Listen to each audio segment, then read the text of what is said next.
بسم اللہ الرحمن الرحیم۔ السلام علیکم معزز ناظرین۔ سلطان محمود غزنوی کے زمانے میں شہر میں چوریاں زیادہ ہونے لگی تو چوروں کو پکڑنے کے لیے سلطان محمود غزنوی نے یہ تدبیر کی کہ شاہی لباس اتار کر چوروں کی طرح پٹا پرانا لباس پہن لیا اور شہر میں گشت کرنے لگے۔ ایک جگہ دیکھا کہ بہت سے چور اکٹھے بیٹھے ہیں، بادشاہ بھی وہاں جا کر بیٹھ گیا۔ چوروں نے پوچھا کہ تم کون ہو؟ بادشاہ نے کہا کہ میں بھی تم ہی جیسا ایک آدمی ہوں۔ چوروں نے سمجھا کہ یہ بھی کوئی چور ہے۔ انہوں نے کہا کہ ہم لوگ ماہرین فن ہیں، کوئی عام چور نہیں۔ تم اپنا کوئی ہنر بتاؤ، اگر تمہارے اندر کوئی ہنر ہوگا تو تمہیں شریک کریں گے، ورنہ نہیں۔ بادشاہ نے کہا آپ لوگ کیوں گھبراتے ہیں؟ آپ لوگوں میں چوری کی جو صفت ہنر اور فن ہے، میرا ہنر اگر اس سے زیادہ ہوا تو مجھے شریک کرنا، ورنہ بگا دینا۔ چوروں نے کہا اچھا اپنا ہنر بتاؤ۔ بادشاہ نے کہا میں بعد میں بتاؤں گا، پہلے تم لوگ اپنا ہنر بیان کرو۔ ایک چور نے کہا میرے اندر یہ فن ہے کہ میں اونچی سے اونچے دیوار پلانگ کر مکان میں داخل ہو جاتا ہوں، چاہے بادشاہ کا قلعہ ہی کیوں نہ ہو۔ دوسرے نے کہا میری ناک میں یہ خاصیت ہے کہ جہاں خزانہ مدفون ہو، میں مٹی سونگھ کر خزانہ بتا دیتا ہوں کہ یہاں خزانہ ہے۔ تیسرے چور نے کہا میرے بازو میں ایسی طاقت ہے کہ چاہے کتنی ہی موٹی دیوار ہو، میں گھر میں گھسنے کے لیے اس میں سوراخ کر دیتا ہوں۔ چوتھے چور نے کہا کہ میں ماہر حساب ہوں، کتنا ہی بڑا خزانہ ہو چند سیکنڈ میں حساب لگا کر تقسیم کر دیتا ہوں۔ پانچویں چور نے کہا میرے کانوں میں ایسی خاصیت ہے کہ میں کتے کی آواز سن کر بتا دیتا ہوں کہ کتا کیا کہہ رہا ہے۔ چھٹے چور نے کہا میری آنکھوں میں یہ خاصیت ہے کہ جس کو اندھیری رات میں دیکھ لیتا ہوں، دن میں اس کو پہچان لیتا ہوں۔ اب اس سب چوروں نے بادشاہ سے پوچھا اب تمہارے اندر کیا خاصیت ہے؟ سلطان محمود غزنوی نے کہا کہ میری داڑھی میں ایک خاصیت ہے کہ جب مجرمان کو پھانسی کے لیے جلادوں کے حوالے کر دیا جاتا ہے، اس وقت اگر داڑھی ہل جاتی ہے تو مجرمان پھانسی کے پندے سے چھوٹ جاتے ہیں۔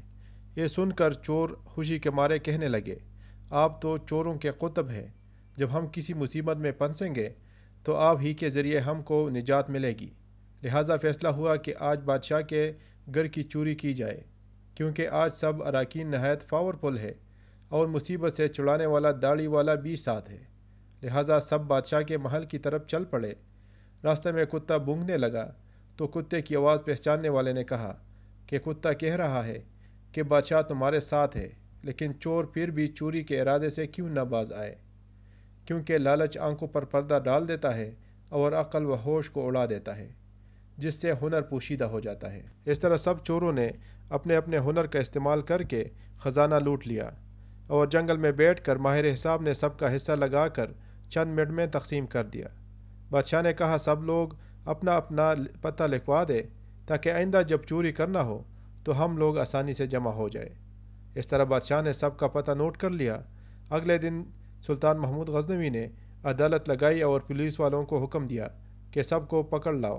جب سب چوروں کو ہتھکڑیاں ڈال کر حاضر کیے گئے تو بادشاہ نے سب کو پھانسی کا حکم دے دیا اور کہا کہ اس مقدمے میں کسی گواہ کی ضرورت نہیں، کیونکہ سلطان محمود غزنوی خود وہاں موجود تھے۔ جب 6 کے 6 چور پھانسی کے تختہ پر کھڑے ہو گئے تو چور جس نے بادشاہ کو دیکھا تھا، اس نے پہچان لیا کہ یہ وہی بادشاہ ہے جو رات کو ہمارے ساتھ تھا۔ وہ تختہ دار سے بولا حضور کچھ دیر کو ہمارے جانوں کو امان دی جائے، میں آپ سے تنہائی میں کچھ بات کرنا چاہتا ہوں۔ بادشاہ نے کہا ٹھیک ہے، تھوڑی دیر کے لیے پھانسی کو موقوف کر دو اور اس کو میرے پاس بھیج دو۔ چور نے حاضر ہو کر عرض کیا اے بادشاہ، ہم میں سے ہر ایک نے اپنا اپنا ہنر دکھا دیا، لیکن ہمارے سب کے سب ہنر جن پر ہم کو ناز تھا، انہوں نے ہمارے بدبختی کو اور بڑھا دیا کہ آج ہم تختہ دار پر ہیں۔ اے بادشاہ، میں نے آپ کو پہچان لیا ہے۔ آپ نے وعدہ فرمایا تھا کہ جب مجرموں کو تختہ دار پر چڑھایا جاتا ہے، اس وقت اگر میری داڑھی ہل جاتی ہے تو مجرمین پھانسی سے نجات پا جاتے ہیں۔